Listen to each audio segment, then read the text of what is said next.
You smell that? Nature's most powerful aphrodisiac. Leaving right after this drink. Rock and roll, whiskey, and other stories. With your host, Brian Shaw. Cheers. And welcome to episode 17 of I'm Leaving Right After This Drink, Rock and Roll, Whiskey, and Other Stories. Man, here we are, the beginning of 2025. Where in the hell has the time gone, my friends? I'm telling you, it's crazy. I can remember being a little kid and hearing from my parents, you know, the older you get, the faster time's going to go. And man, they definitely weren't lying about that, because it seems like time is absolutely just flying by these days. But tonight, going to get into a few different things, a couple different topics, but they're definitely related. How, you say? Because first thing we're going to talk about is the band Savatage. Some of you may or may not know this band, but I will tell you this, they're fucking kick-ass. That much I can tell you. Got into this band probably like late 80s, early 90s. And then when I really got into them, I went and got that back catalog of some of their earlier materials, like late 80s, early 90s. I know Edge of Thorns was like 90-ish, somewhere in there. And then the one album before that, I can't remember what it was, but then I ended up getting the few before that, the more I got into this band. But I absolutely love this band nowadays, one of my favorite bands. And they are doing some reunion shows, which is super exciting. Of course, nothing here in the States, which totally sucks, at least for now. But they're doing some shows in Europe, some festivals over there. I think they're doing a couple of festivals in South America. I got to tell you, man, I am super stoked to even hear that these guys are doing some new material even. So that's cool. Probably one more record, I think, is what we've been hearing from John Oliva. And maybe it'll see the release in 2025. And maybe that'll tie into some of the shows. Who really knows? But I can tell you, I'm super stoked. And how does this band tie in to the Trans-Siberian Orchestra? Well, I'm about to tell you. Savatage was formed right here in Florida, right here in Tampa, as a matter of fact. So hopefully, if they do some shows here in the States. Sorry, I'm 12. If they do some shows here in the States, hopefully one of those shows will be right here in Tampa, where the band was formed.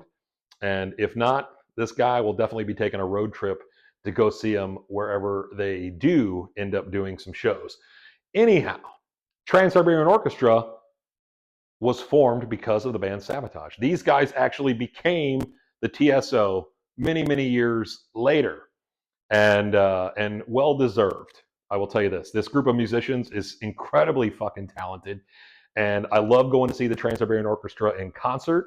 I love their albums. Even the non-Christmas albums are fucking cool as shit, and they definitely should be listened to. And you definitely got to check out these bands if you have not, or you haven't, dove deep into the catalog of the TSO. Maybe you only know the Christmas songs or whatever, but you definitely need to check them out. They're incredibly fucking great records.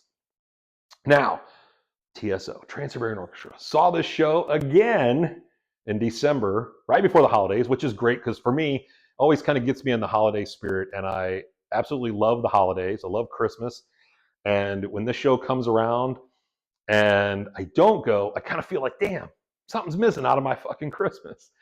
And this year, or I should say last year, 24, I was stoked to go and see them again because I knew they were changing up their sets a little bit. They were changing up the story. And so I was going to see some different songs and so on. So it was going to be a fucking killer show one more time. And it was really cool because I bought tickets right in the sweet spot. And I've seen this band enough to know you can sit up close, you can sit all the way at the top, you can sit on the sides, you can sit wherever. You're going to get a great fucking show. It's going to sound great. You're going to be blown away by what you see and hear. But if you're in that sweet spot, and what I mean by the sweet spot is you're in like that 100 section, right above the floor, and you're about halfway to 3/4 of the way back in the arena, boom. It's the best spot in the house because you can see everything. You get blown away by the fucking lasers and the fucking pyro and everything. And then you get to see the shit that happens down towards the soundboard. For those of you who've never seen it, I just ruined it for you, but that's okay. It's still fucking awesome to see. So like I said, I've sat everywhere in the arena. I've sat up close, far away. That's the sweet spot for me anyway. And I will say, like, one of the cool times I got to sit down in like the row 5 or 6. I got to sit with some of the family members and relatives of the band, which was awesome to be able to talk to them and hear their stories and shit like that. And this time, like I said, I bought tickets. My acquaintance Mike went with me, and also Tits McGee. We love Tits McGee. We've heard about her in some previous episodes. I'm going to make one of these two people famous in this podcast if it kills me. More than likely, it's going to be Tits McGee because hey, her name's Tits McGee. Anyhow, so I get tickets. We get to the show, or first we have to do a little pre-gaming. So we stop at at a bar down the street from the arena, throw back a few drinks, get to the show, and I had been texting with my friend who is the manager of the TSO, and I'm not dropping names by any means because this guy is just a cool motherfucker, and he's always been super nice to me since the beginning. And by since the beginning, I mean the times that I interviewed Paul O'Neill when I was working in radio in Roanoke, Virginia, and also seeing these guys on their very first tour when I was in Los Angeles. And that first tour was so stripped down and so crazy, and it was still amazing. But the background for that show was literally a black curtain with white lights. So it looked like the fucking night sky. That was it. No pyro, no fucking crazy lasers and shit. It was as stripped down as probably the TSO could ever get, and it was still fucking killer. And I can remember going with a buddy of mine out there, and like some people were dressed up in like tuxedos. Some people were in like t-shirt and jeans like me. And we're like, what in the fuck is going on? Like, do people not know who this band is? And clearly they didn't, but they were coming off of, the Christmas Eve 12/24 song. And that was a huge song for those guys early on. And so a lot of people didn't really know that they were actually this fucking hard rock band called Savatage that eventually became the TSO. And yet here they were, still at the show.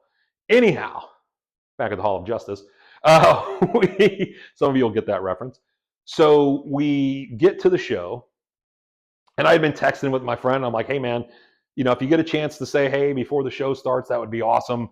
And I'll text you when we get to the show. And usually he makes it up to my seats at some point, unless I'm in the very top, which is, of course, understandable because that's a big pain in the ass to get to, even when you got the connections. So anyhow, we get to our seats. I send him a text. He's like, yeah, man, I'll be up there in a couple of minutes. A few minutes later, man, he comes trucking up the steps, and we just start talking, shaking hands, exchanging the pleasantries, if you will, and we're all just kind of bullshitting, for a few minutes. And you can tell, man, he is just tired. The amount of shows these guys do in a week is crazy. And of course, obviously, just the short amount of time that they're touring, even with an East Coast and a West Coast version of this tour, it's just got to take it all out of you, man. But he was, like I said, he was super cool. We just kind of exchanged, some little bit of conversation, just kind of catching up real quick. And of course, Tampa being the hometown show, a lot of family, a lot of friends. He's got a lot of work to do. So shook hands, said, hey, man, good to see you, whatever. We sit down, we're ready to enjoy the show. And I'm not even kidding. If we're not sitting down, I don't know, 5 minutes, I get a fucking text from him. I'm like, what is this? Maybe this is just a late text that came in. Open my phone. It's like, you want front row seats? Yes, is my response within a half a second. And I'm like, are you fucking kidding me? Front row fucking seats, the TSO? Hell fucking yes. I want front row seats to the TSO. Now, again, I've had great seats to concerts. I've been on the side of the stage. I've been backstage, the whole thing. But that was the first time I've ever sat front row at a fucking concert. And the TSO, this was absolutely fucking incredible. And I was super fucking stoked to have these tickets. So I turned to my friends. I'm like, hey, you guys, we're going to go sit in the front row. And both of them look at me like I'm fucking insane. Now, I get it. I showed them the text even. I'm like, hey, look, it says, do you guys want front row? Yes. Okay. And they're still like, okay, whatever. I'm like, well, listen, I'm going to go sit in the front row. You guys can hang here and I'll meet you after the fucking show. Like, I'm not making this shit up. So they're like, what? And I go, just we're going to get the tickets up here and they're going to get, they're going to bring them up to us. And a few minutes later, the show starts. And of course, I know as soon as the show started and we hadn't been down to the front row yet, they were probably like, okay, whatever. But guess what? That's right. Tickets Came up to the seats. The manager ran up the fucking tickets to me. We took off, shook hands, told him thanks again. And we get, down to the floor, show the usher our tickets. And this is what I love. They kind of look at them like, okay, right this way. And then you start walking to the seats and you keep walking and you're getting a little closer and a little closer and a little closer. And they still don't want to necessarily believe that you belong in those front row seats. Well, guess what? Yes, we did. I was so fucking excited to be going down to the front row. And as we're walking by, you can just kind of see the looks on people's faces like, who's that? Who are those people? Yeah, well, we're really nobody, but I'm lucky enough to have a fucking cool connection still here and there in the game. I got a few of them and I cherish them because they've always been great people and they know who they are. So we get down front and fucking center. Not too far to the left, not too far. I mean, we are dead fucking center on that stage. I mean, it's like, dude, you can feel all that heat. You can see everything. The smoke is blowing in your fucking face. You're so close. And it's crazy. Like, you can just feel the fucking sweat coming off of these guys as they're playing. Like, it's absolutely the fucking coolest thing. And then you're down there, you're like, oh, I want to take a few pictures. But then you're like, I don't really want to block anybody's view. So you're like taking pictures from like down by your fucking chest, like looking up and shit. And then it was just like, okay, I'm on an iPhone. Like, is it even going to be any good? Because you know how you take pictures on your phone and sometimes they turn out really good. And they look great on your phone, but when you get them home, they look like dog shit. So I just sat there literally holding the button in, like just taking automatic fucking pictures. And I'm thinking, okay, I might get 2 or 3 good ones when I get home. And I'm telling you, man, I took fucking pictures and a few videos, not a lot, because I did want to enjoy the fact that I was in the front fucking row. So I kept my fucking photos to a minimum and I just let it fucking happen. And it was fucking killer. I got home. Turns out I had a bunch of pictures that turned out amazing. I ended up printing out like 2 or 3 just to hang up in my fucking house as just a memory of going to that fucking concert. But I'll tell you, man, just going and being that close, it's just so fucking cool. And then to get the nod from Al Petrelli, the guitar player, because when I had met him back in September of last year, and he was like, dude, I'll see you in Tampa. He goes, I probably won't be able to hang out, but I'll see you in Tampa. And I was like, holy shit, man. As another friend of mine happens to be his neighbor. And it's like, what the fuck? Like, it's just fucking craziness. I can't even make up some of the shit if I tried. You know what I'm saying? So, at one point I pointed to fucking Al on stage. He gives me the fucking nod. I'm like, holy shit. Like, that's fucking cool, right? Everybody wants at least the fucking acknowledgement, right? From the fucking crowd. Even if you're not even like acquaintances or them, just the fact that they go and they see you, that's pretty fucking awesome. Well, it was even cooler because Al had done that not once, but twice. And he had signed my guitar when I had met him back in September. So it was really fucking cool. And just an all in out incredible fucking show. And I'm telling you guys, if you've never seen the TSO, go and do so, because I promise you it'll be worth every cent, whether you sit, again, towards the front or in the very back. It is a show not to be missed. And I was so stoked. And I could not thank, the management and those guys enough for the hookup and having no idea that I was going to get those fucking seats. And it just made the fucking show. And it definitely helped kick in the holiday spirit. But I'll tell you, man, you're kind of watching these guys playing and everything. And the musicianship in the TSO is another thing that is absolutely incredible. The backup singers, of course, the orchestra, the guitarist, the bass players, like all these people, unbelievable musicians. And everyone, and it's funny because you're kind of sitting up front and you're taking some pictures and stuff. And these women are up there and they're like in their fucking, short dresses or skirts. And then you got other ones in like these skin tight pants. And you're like, Jesus Christ. And they're fucking gorgeous, right? And you're like taking a picture and you feel like a fucking weirdo because you're taking a picture of this hot chick as she's singing. And it's like, dude, I'm just taking a picture because it's like right here in the front. But you don't really feel that way sometimes. I don't know. Maybe that's just me. Anyhow, it's such a cool fucking experience to be right down there in the front. And it was my first time. And I'll tell you, man, I'll never fucking forget it, which is, again, why I'm telling you guys about it, because it just was that cool to be at that show and to have that experience that day. And it, like I said, it turned out and made an awesome night and just something super cool to experience. And if you've never done so, do so. And if you have, share your experience in the comments below the video.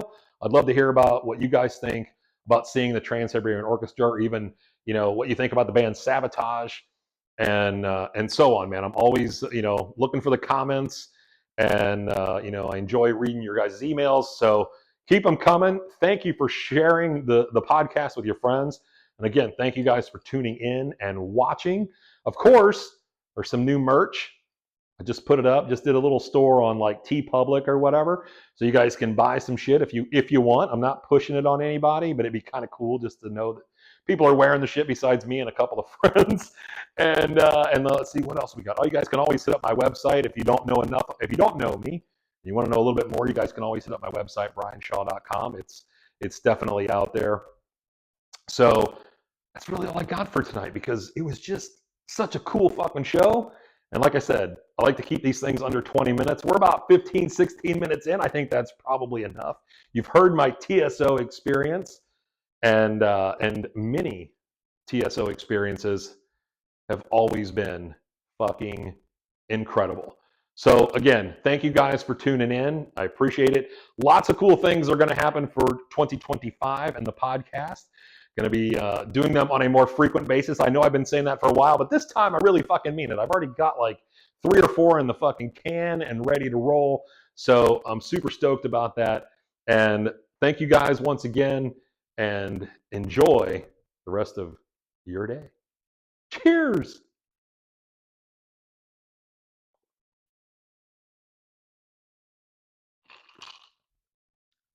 Thanks for listening. Please like and subscribe. You dig? God bless the internet.